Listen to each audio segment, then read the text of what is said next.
Por favor, les voy a recomendar siempre, como saben, el tema del Zoom es gratuito y tenemos la limitación pues de que se va cortando cada 45 minutos.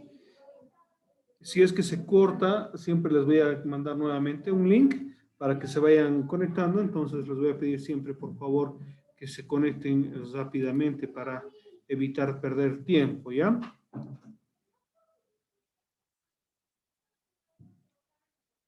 Está bien, doctor.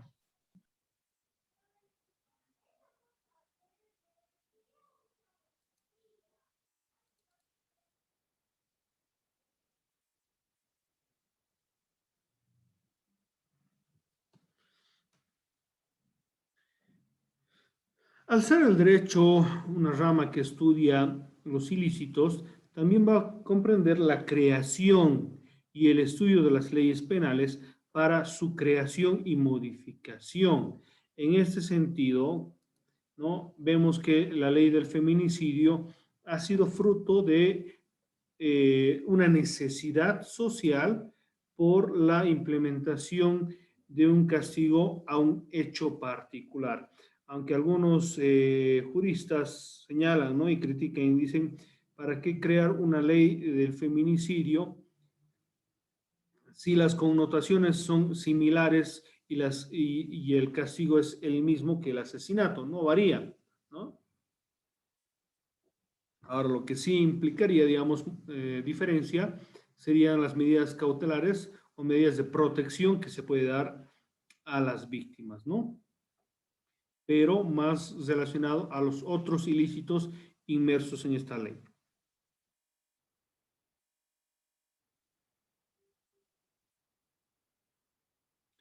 Ahora, hace unos años atrás se trataba de implementar en Bolivia un nuevo ordenamiento jurídico penal. No sé si ustedes se acuerdan, ¿no? Que los médicos salieron a reclamar porque obviamente vulneraba ciertos derechos y constituía una normativa bastante conflictuada, ¿no? Que quedó sin vigencia. ¿Se acuerdan? Sí, Sí, doctor. doctor. Por ejemplo, ahí los médicos reclamaban y decían había un ilícito que hoy en día, por ejemplo, no está tipificado como es la negligencia médica. La negligencia médica consiste en el hecho ilícito que cause daño a una persona por culpa del médico, ¿no? Que puede ser por una mala práctica o por irresponsabilidad del médico que le causare un daño. Hoy en día no hay un ilícito de esta manera, pero esta nueva normativa implementaba este ilícito, pero era demasiado drástico y bastante subjetivo. ¿Qué quiere decir esto? Eh, que era a la interpretación de las personas. Por ejemplo, decía, ¿no? Si el médico le causa un daño a un paciente, este será responsable puniblemente por los hechos que hubiera cometido. Pero no nos olvidemos, los médicos no son pues definitivos, ¿no? Hay personas, por ejemplo, que son operadas, ¿no? Se les salva la vida, pero siempre hay secuelas, ¿no? Pueden quedar paralíticos o pueden perder, digamos, ciertas capacidades normalmente que tiene una persona, ¿no? Pero, sin duda, esta normativa, al ser tan subjetiva, causaría, digamos, un daño a los médicos. En esas circunstancias decían, por ejemplo, los cirujanos, entonces los cirujanos no vamos a operar porque siempre una cirugía constituye un riesgo de la pérdida de la vida, ¿no? Por complicaciones propias de la operación, porque no es lo mismo operar a una persona que otra, puede sufrir ciertas complicaciones que son relacionadas a cada individuo. Pero entonces ha habido esta pelea social de parte de los médicos y otros sectores, ¿no? Y se ha logrado que esta normativa que tenía muchas observaciones no se le implemente. Pero lo malo, digamos, es que fruto, digamos, de ese trabajo se estaba queriendo implementar un nuevo ordenamiento jurídico penal que era el Código Contravencional, ese que iba a buscar, digamos, otros actos ilícitos, pero que no que constituían delitos, sino contravenciones, que iban a tener penas, por ejemplo, como trabajo comunitario, como una ayuda retributiva a la sociedad. Pero bueno, eso no se ha implementado, ¿no? Pero el derecho penal, obviamente, al estudiar todos estos aspectos, podría ir influenciando de la modificación y creación de normas penales, ¿no? Pero no solo es eso, dice, sino que también de los mecanismos con los que la sociedad se protege a sí misma y filosofía que existe detrás del castigo o la reclusión. Recordemos que la pena ha sido tomada en cuenta, ¿no? En primer inicio como la venganza, ¿no? La venganza que tenía la víctima o los familiares del fallecido para infringir un daño al agresor. Esto va evolucionando y se cambia esa visión de la venganza a una reparación a la sociedad por un castigo que debería sufrir, ¿no? Que hoy en día obviamente se ha eliminado lo que es la venganza y se busca de que esta persona pague el hecho ilícito que ha cometido en favor de la sociedad y lógicamente posterior a esto se pueda reintegrar a la sociedad. En algunos casos también en la antigüedad se pensaba de que la pena era la forma de aislar a una persona que hubiera cometido delito porque constituía un peligro a la sociedad, ¿no? Un asesino era un peligro a la sociedad porque podía matar nuevamente, un violador era un peligro porque podía violar a mujeres, a niños, a niñas, que obviamente se tenía esa visión, ¿no? Es como quitar la manzana podrida de un recipiente para que no contagie a las otras, ¿no? Esa era la visión que se tenía respecto a el fin del castigo. ¿Alguna pregunta, algún comentario, por favor?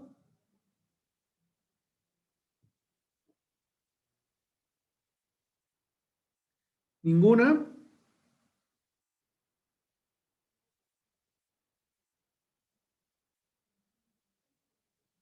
Creo que no, doctor.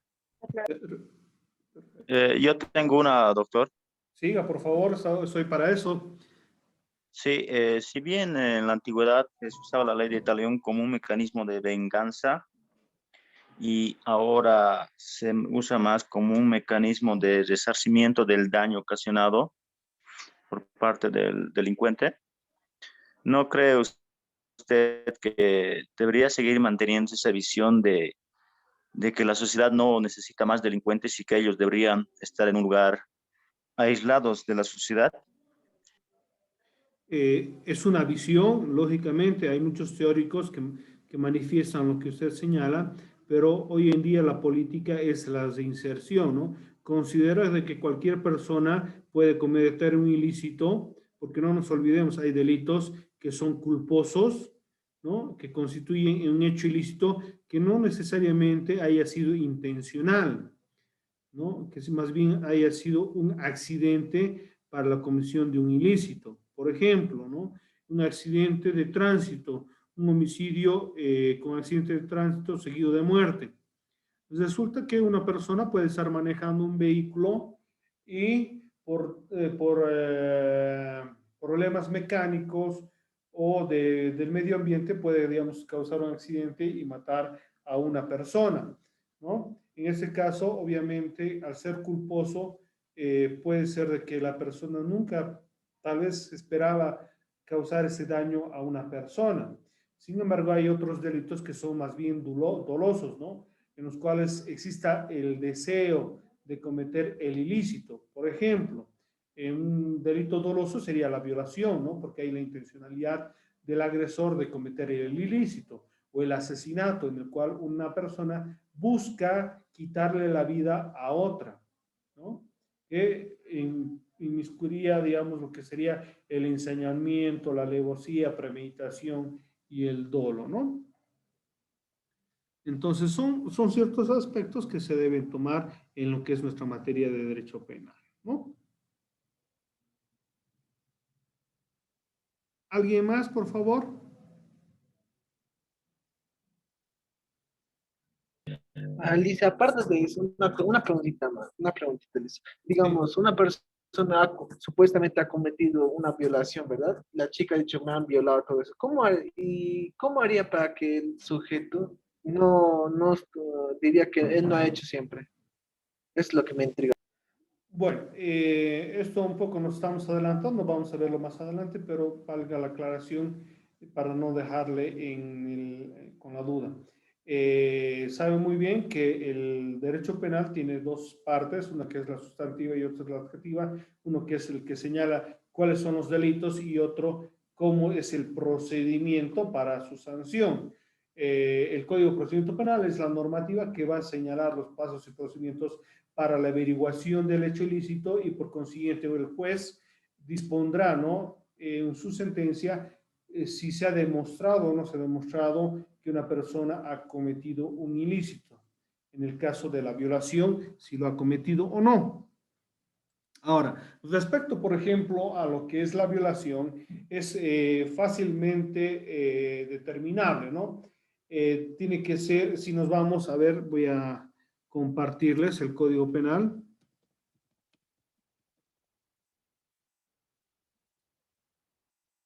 Denme un segundito, salgo de aquí y les voy a compartir el Código Penal. Ya.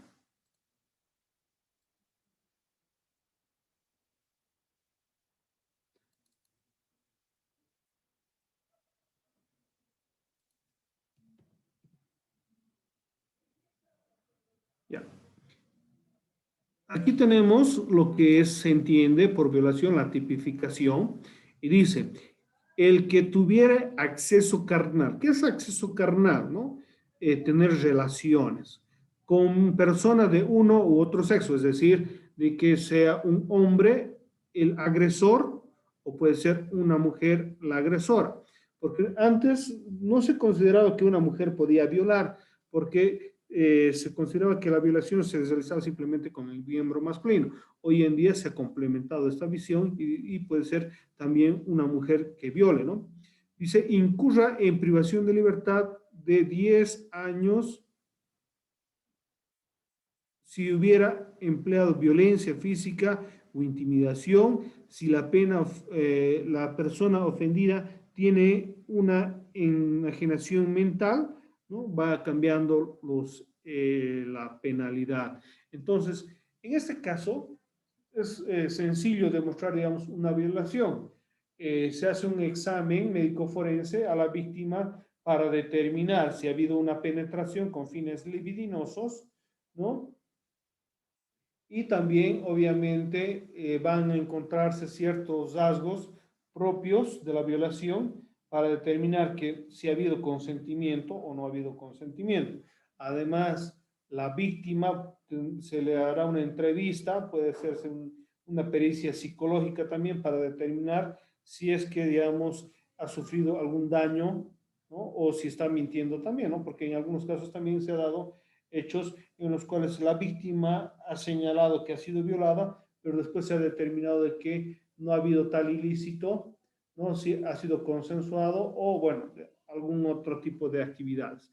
Pero sin duda se remite a pruebas para determinar si ha habido violación o no. En esas circunstancias, eso lógicamente el derecho penal en su parte adjetiva va a observar todos los elementos para determinar si una persona ha cometido el ilícito y obviamente se la castiga, ¿no? ¿Estás respondida su pregunta, su inquietud? Sí, está bien, Alicia. Perfecto, continuamos. Esta rama jurídica pertenece al derecho positivo, o sea, al contemplado en ordenanzas, códigos y leyes escritas y adscritas por las personas. Los asuntos penales tienen que ver con la decisión de alejar por un tiempo a un individuo del resto de la sociedad, al considerarlo peligroso o incapaz de ajustarse a las reglas de la sociedad, ¿no? Porque no nos olvidemos, una persona que mata no está cumpliendo pues, las reglas de resguardo de la vida, ¿no? De la respeto a la vida y lógicamente está causando un daño, ¿no? Y que se busca brindarle un marco de rehabilitación en los recintos penitenciarios. ¿Ustedes creen que los delincuentes se rehabilitan en los recintos penitenciarios? Sí, no, ¿y por qué? Yo digo que no, dice, porque sufren ellos también violencia a través de otras personas también. Digamos, yo creo, he escuchado que cuando entras a un lugar de la cárcel, sabes peor, porque ahí hay delincuentes más peores que vos y te obligan a hacer cosas que no debes. Ya, sí, es cierto, ¿no? En algunos casos se piensa y se dice, ¿no?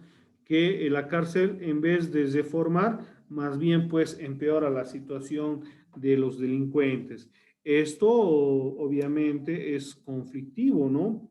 Con la realidad, que más bien buscaríamos la reinserción de las personas, pero en estas circunstancias no estamos logrando una reinserción, sino en algunos casos empeorando la situación, ¿no?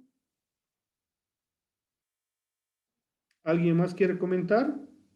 Yo, Lice, yo espero que los criminales, después de haber cumplido su pena, espero que sí se estén reformando, porque si no, ¿desde qué estamos metiéndolos a las prisiones o culpándolos y al final el sistema no funcionaría, ¿no?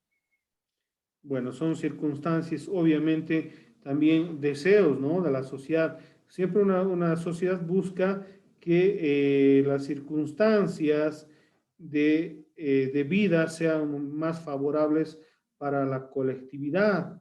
Eso obviamente todo el mundo busca, pero también sabemos, ¿no? Hay un dicho que dice, ¿no? Toda sociedad tiene a los delincuentes que se merecen por circunstancias propiamente de que la sociedad también, como han debido ver ustedes en criminología, dice que una teoría de que los criminales se hacen en virtud a lo que obviamente es la sociedad misma. ¿Algún comentario sobre este tema, por favor? Doctor, yo quisiera comentar Siga, por que, favor, continúe. que respecto a lo que se dice de los que entran a la cárcel, otros sí son los que realmente se capacitan y vuelven a ser como antes. Pero hay otros, como se dice, que se vuelven peor. Eso ya no tuviera que ser, digamos, parte o partir del Estado, porque no solo aquí en Bolivia es como se dice, la cárcel es corrupta, sino es en todos los países que son manejadas mayormente son manejadas por los reos que están ahí. Y es que cada uno personalmente tuviera que cambiar su forma de ser. Es lo que yo veo de mi punto de vista, porque otros sí, sí cambian, otros se vuelven peor. Ya, lógicamente, bueno, hablamos de ciertas concepciones, ¿no? Ahora, no podemos señalar, digamos, de que toda persona que entra a la cárcel va a ser mayor delincuente. Hay personas que realmente se rehabilitan en pro de continuar con su vida, ¿no?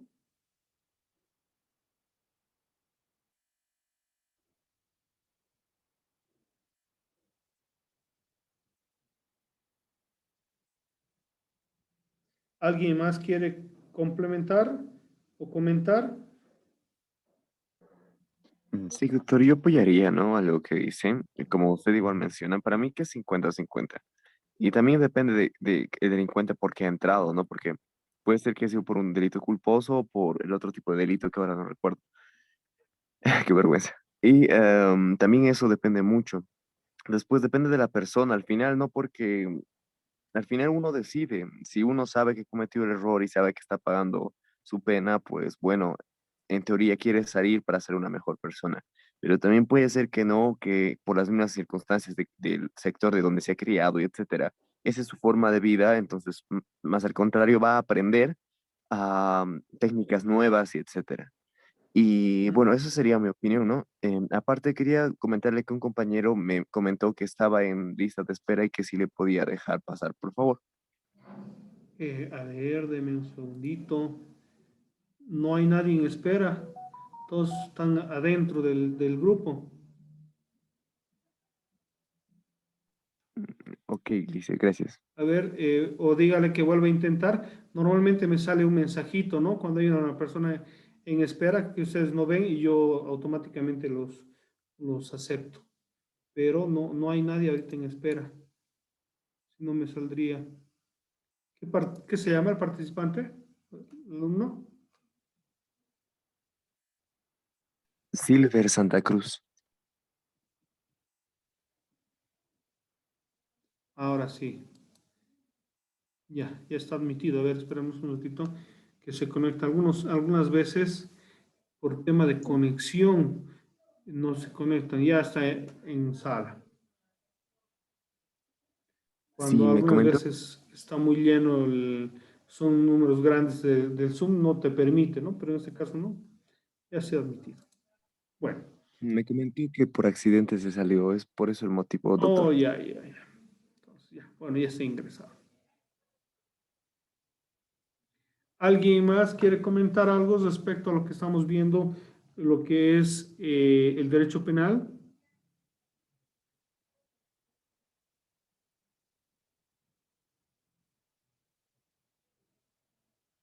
Bueno, continuaremos entonces, ¿ya?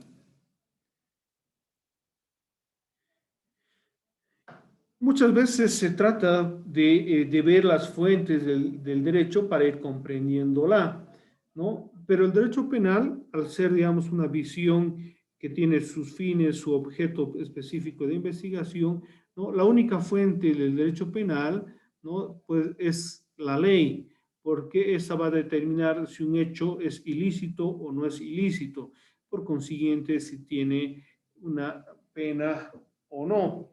Ahora, lógicamente, otras fuentes del derecho que normalmente se maneja, la costumbre, la doctrina, simplemente nos sirven para apoyar, ¿no?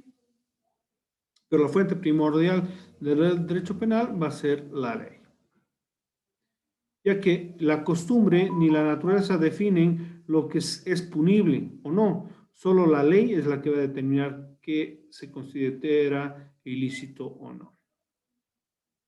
El derecho penal es tan antiguo como habíamos visto, ¿no? Se han visto, hay castigos que se han dado en la antigüedad, como la ley del talión, ¿no? La ley del Talmud y otras normativas que obviamente iban determinando castigos en contra de los agresores, ¿no?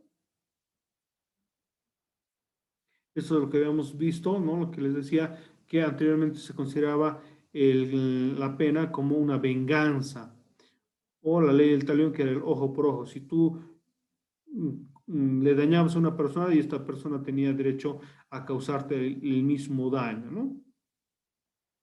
Ya en el derecho romano va cambiando esta visión y en Europa nace como institución jurídica, a pesar de que luego fue reemplazada por la voluntad inquisidora de la Iglesia Católica, ¿no? Y posteriormente se surgió el derecho penal en la Edad Moderna, con las leyes de la República.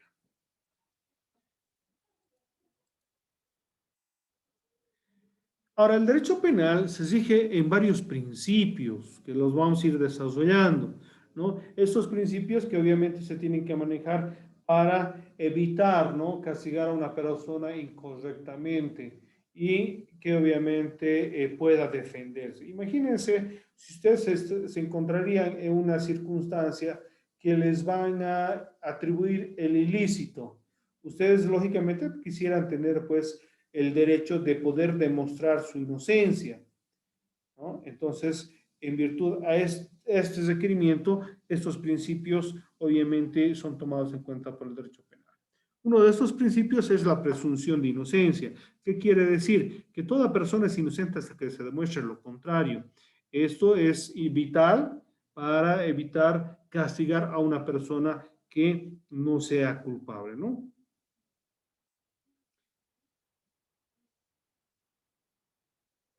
¿Alguna pregunta sobre este principio? Creo que es bastante claro, ¿no? Doctor, ¿hay en algún caso específico que ese principio no sea así? Que más bien que al que lo están culpando tiene que demostrar que es inocente Eh, o siempre. Ya, sí. Bueno, anteriormente la ley 1008, ¿no? Que era la ley que regulaba los hechos ilícitos del narcotráfico, tenía esa presunción de que toda persona es culpable hasta que se demuestre lo contrario. Si tú te encontrabas, por ejemplo, en una flota, ¿no? Y encontraban droga en esa flota, todos eran detenidos y tenían que demostrar que no estaban relacionados con ese ilícito para poder ser liberados, ¿no? Entonces esa sería la salvedad. Pero sin duda esto era una excepción por el ilícito, pero lógicamente esto ya hoy en día no entra dentro de esa práctica, ¿no? La Constitución prohíbe esa presunción de culpabilidad, más bien se presume la inocencia. ¿Ya? Hoy en día no hay normativa, porque si no caería, digamos, en lo que es la inconstitucionalidad y lógicamente el ordenamiento jurídico protege a estas personas y bueno, a cualquier persona sobre sobre que digan que son autores de un hecho ilícito. ¿Está bien? Pasamos al siguiente principio, ¿ya? La igualdad ante la ley. Este otro principio es fundamental porque obviamente dice que el Estado debe garantizar los derechos de las personas para que estos puedan defenderse dentro de lo que es un proceso, ¿no? No nos olvidemos que es el Estado quien investiga, quien va a buscar castigar al autor de los ilícitos o determinar la inocencia de una persona que ha sido denunciada, ¿no? Nuevamente, en estas circunstancias, tiene que equipararse, ¿no? La igualdad de armas, si se podría decir, para un combate y determinar quién gana y quién pierde y de esa manera determinar quién ha cometido un ilícito. Un poquito utilizando como una analogía, ¿no? Lo que sería un juicio para determinar si una persona es inocente o es culpable. Este principio es clave para que el Estado de Derecho significa que todo ciudadano debe responder en igual términos ante la ley, lo cual equivale a decir que todos los crímenes de todos los ciudadanos, sin importar su clase, religión, sexo, etcétera, deben ser juzgados con el mismo vara, por la misma vara, ¿no? Y castigados por igual. Yo les pregunto, ¿esto es así? ¿La justicia es para todos de igual manera? ¿Qué opinan? Que desgraciadamente no. La justicia no es para todos por igual, la justicia es para el que tenga el dinero para contratarse un buen abogado. Bueno, hay esa creencia, ¿no? ¿Quiénes apoyan lo que dice su compañero? Yo dice, porque estoy también en juicio.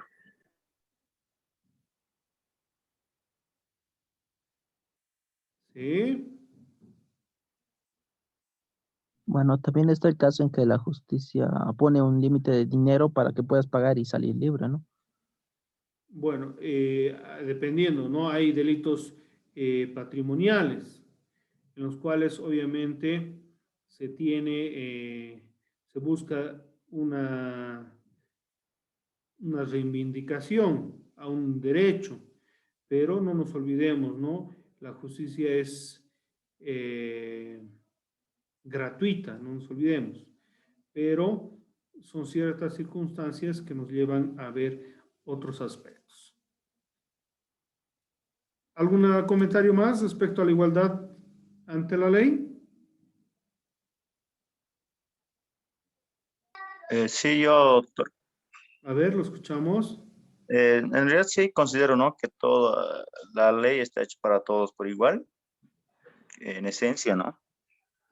Pero siempre hay una salvedad a la regla, ¿no? Como dijeron los compañeros hace rato, el dinero lastimosamente juega un papel preponderante, ¿no? En esos casos donde para zafarse, digamos, de algún ilícito, la persona tenga que pagar algún dinero, cosa que no todos están en la misma situación, ¿no?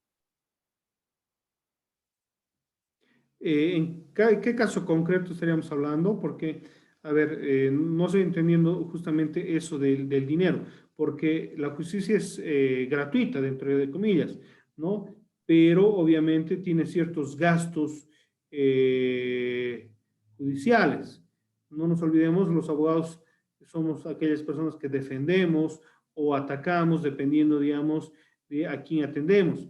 Y esa circunstancia, obviamente, implica que nos tienen que remunerar por nuestros servicios, pero en relación a lo que es la justicia, no se cobra nada por parte del Estado, ¿no?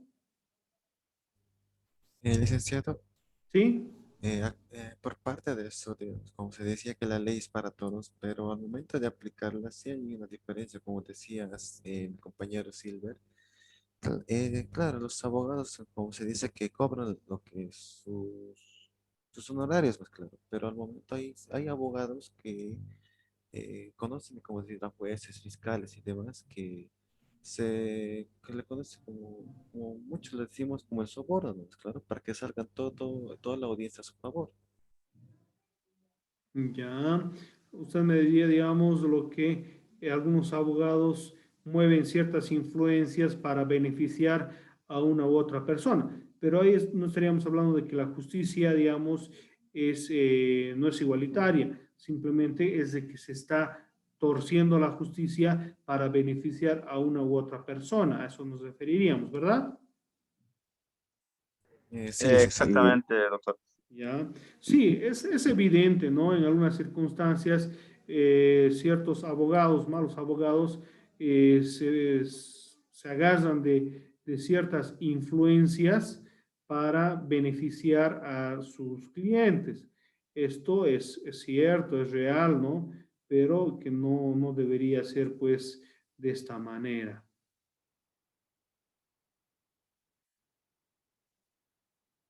Bueno, continuamos. Otro principio es la proporcionalidad del castigo. Este principio establece que el castigo impartido por el Estado ha de ser proporcional al crimen cometido, de manera que crímenes más graves reciban una sanción más grave y crímenes más leves una castigo menor. Pero, a ver, eso también compréndase, porque en otras legislaciones, por ejemplo, el castigo es proporcional al daño causado, ¿no? Si yo robo 1.000 bolivianos, tendré un castigo, digamos, de 2 años. Y si robo 1.000.000, será la pena mayor.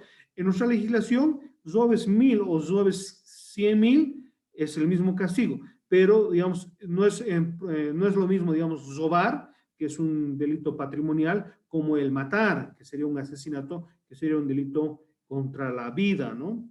Se comprende de que la proporcionalidad de la normativa tiene que ser en virtud al ilícito que se comete, ¿ya? Pero todos los ciudadanos que cometen un mismo ilícito van a tener una misma pena.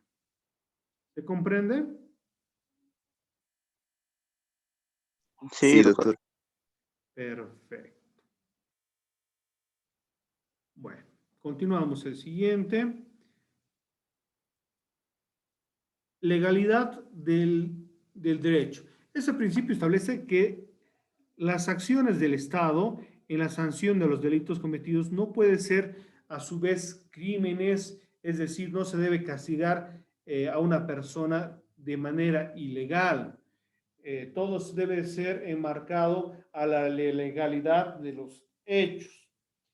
Eh, por ejemplo, a una persona se lo encuentra en el lugar, en una escena del crimen donde se ha matado a una persona. se podría presumir directamente de que esta persona es autor del ilícito, pero hay que determinarlo esto con pruebas, con elementos que puedan acreditar el hecho ilícito, ¿ya? No se puede, digamos, presumir la culpabilidad. Hemos visto el primer principio que toda persona es inocente hasta que se muestre lo contrario. Pese que hay delitos, por ejemplo, cometidos en flagrancia, es decir, que se han cometido en ese rato y han sido detenidos en el momento, ¿no? No son castigados directamente, son procesados de igual manera y se les da la oportunidad al imputado a poder presentar sus descargos para mejorar su situación jurídica. ¿Ya? Otro principio nos habla sobre el respeto del debido proceso. El debido proceso es bastante importante.